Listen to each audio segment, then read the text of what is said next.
Alright, welcome back to part 3 of the K-swap to MR2. On today's episode, we're going to be building a tube suspension crossmember. Let's get to work.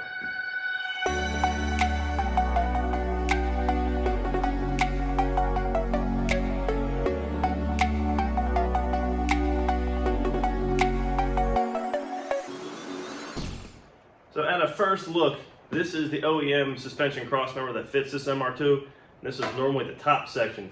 However, we now have a Porsche transaxle housing that's actually going through right in this area. So we're going to completely get rid of this and start with then making a new one. So to build a suspension crossmember, we must first take these measurements from the original OEM one. And in this case, I have built a very shaky looking jig. Now this is all just basically scrap metal. Now this calculates all my 4 mounting locations, 1, 2, and 3, 4. Additionally, it gives me the 4 locations for the tow arm and the lower control arm. Now what this is, that's the fixed side, and this over here is unboltable, so I can remove that and pull those arms out with it, and that way we'll have this space to build our new one.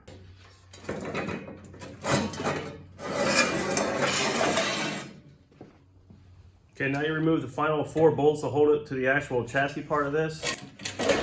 And then you can remove it from the jig. All right, here's how the jig looks after the old crossmember has been removed. So you can see my 2 mounting locations, actually 4 for the chassis and the 4 for the control arms. So now to start this, we're going to start with our foundation and work with our mounting locations at the chassis.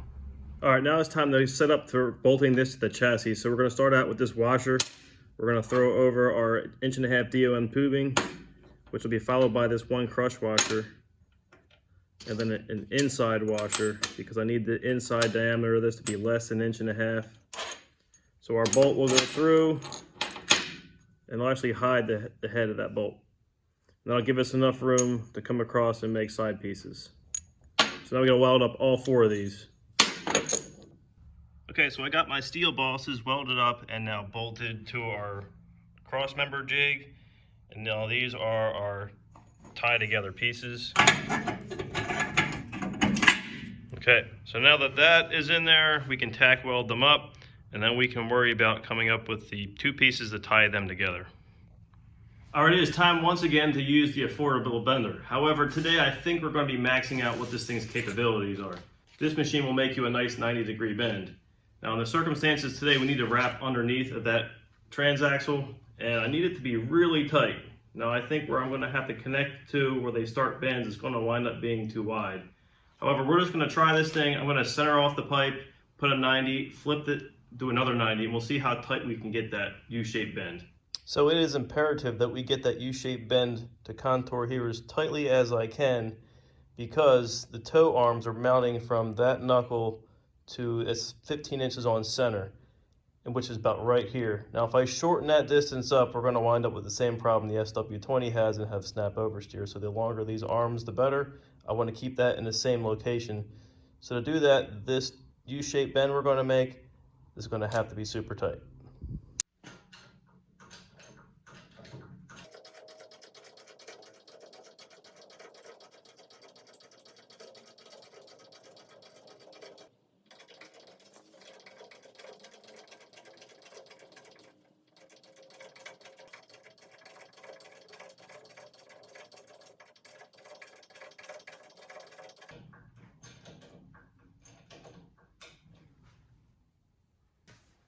All right, so here's that 90-degree bend it made. It looks pretty good, really no distortion to it. So now we're gonna flip it around and put it in the machine the opposite way.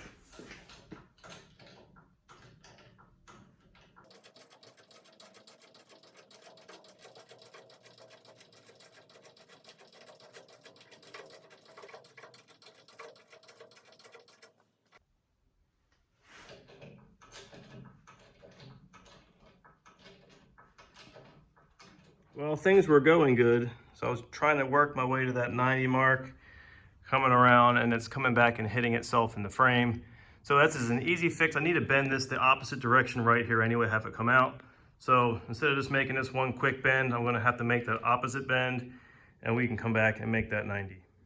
Okay, so that totally did not work out. That's too complex of a bend to try bending back, and I start losing my 90 there. So we're going to have to change our plans for this All right, so here's a look at plan B. So what you see here is we have a 90-degree I bent here, another 90. The problem was it continued to bend, made this distance too far apart from each other, and my toe arms are supposed to bolt right there. So this has everything narrowed down the way I need it, as well as the bender did not want to bend this 90 here and transition that way. So we just had to lop it and just do a 45 on either side. So now we'll get this tack welded up and we can get this in the jig. Okay, so I tacked those pieces up and I have them just kind of rough fit in here because I wanted to make sure I had clearance around the transaxle as well as space and clearance for that, hello dog, shifter mechanism to work, and it does. So now we're going to move forward to the second cross member that's going to hold the control arms across. And to do that, we're going to need some templates. All right, this is the first template I come up with, and now when I fit it to the car, it has no problem clearing. It gets around the transaxle just fine. And I stuck to this design. It is very simple and my bender won't have an issue with it. However, when we go to put it in place, now these are my lower control arms, you can see it directly interferes with the mount up locations on either side. So this one's no good. We're going to have to come up with a more complex bend. Now here's looking at the second template that I made. You can see this is much more complex. Now I have 4 bends in this one, and when I put it in a jig, it does clear those mounting locations. So this model will give me space to come back in with mounting tabs later. We'll have plenty of space to mount either side lower control arm. Okay, now that we have a template that we know will work, we're going to try to make these bends in the affordable bender. So let's get right to it.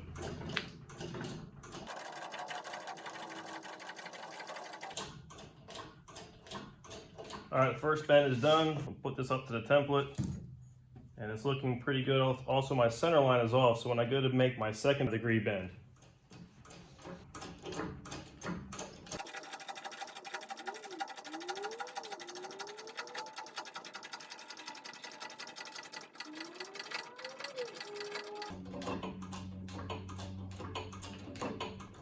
All right, we are halfway there. These bends meet the template just perfectly. So now we're going to come by and we're going to make the secondary bends here to straighten this bar out.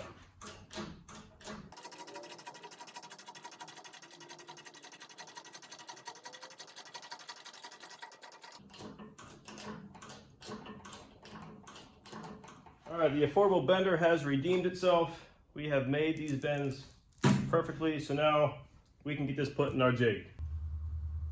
All right, so I have that piece cut and fit in there. It just tack welded up, and you can see I have room to mount all 4 locations. So before I go any further, I'm gonna unbolt this and we're gonna put it in the car for our first test fit before we go any further. All right, so the test fit is going well. And what I was mostly concerned about is maintaining clearance for this shifter linkage. So we're good. I can take it back off, put it in the jig and weld her up. All right, all bolted back to the jig. You can see I made 2 templates for both of the ears to connect the tow rods, and I've already transferred those over to steel so we can get them into place. We're gonna have to put some little bends in them and we'll get them welded on there. Here is where the jig finally starts to pay off. You just line up your mounting plates exactly where your control arms meet the cross member, and you see everything's fitting really well, lined up perfectly. So now we can go over and just start getting this thing tack welded up. All right, so I have this thing all tack welded together while it was in the jig, which allowed me to remove it. So now I have all the access I need to get around and weld this thing. So there's nothing left to do at this point, just start welding.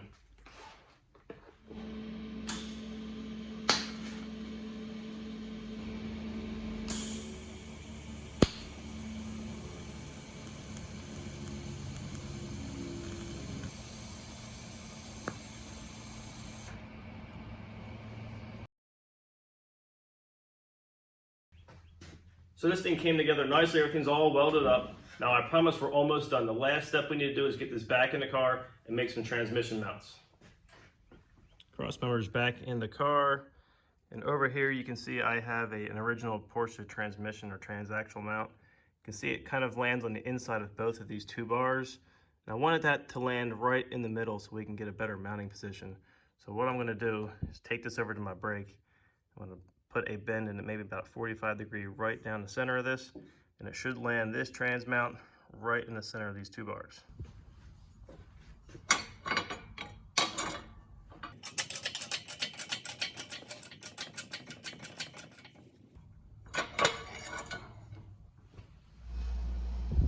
All right, here we go. We got both transmission mounts just nestled in there perfectly. Just put 2 little compound bends in it, and it matches on both sides. So now we're just going to build some uprights so we can mount this to the actual subframe itself. Okay, here are the mounting standoffs I told you about. So these are going to slide right under there. We're going to follow that up with a washer. Of course, there'll be a captive nut behind it. We can come back in and bolt them down to our subframe just like that. And that's a longer piece of tube on the back just to meet the back side. So we'll get those tack welded up and we can get this whole thing back off the car for some TIG welding. Okay, as you can see, the subframe is out for hopefully what is the final time. All that's left to do now is to TIG up these uprights.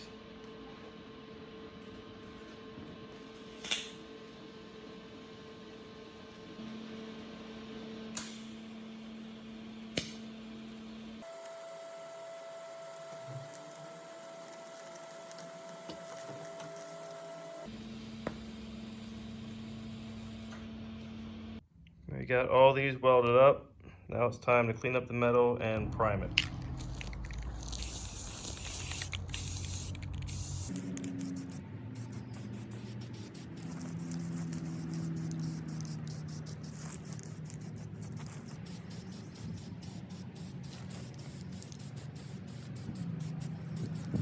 All right, so this thing's pretty much wrapped up. So now we can get it back in the car, get this thing fully assembled and back on its wheels.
All right, so this thing came together great. It's officially off the jack stands, and I couldn't be more happy about that. So still to come, we still need to make a firewall, a roll cage, and we need to make some fuel cell modifications as well as some custom axles. So please hit the subscribe button, and we'll see you for the next one.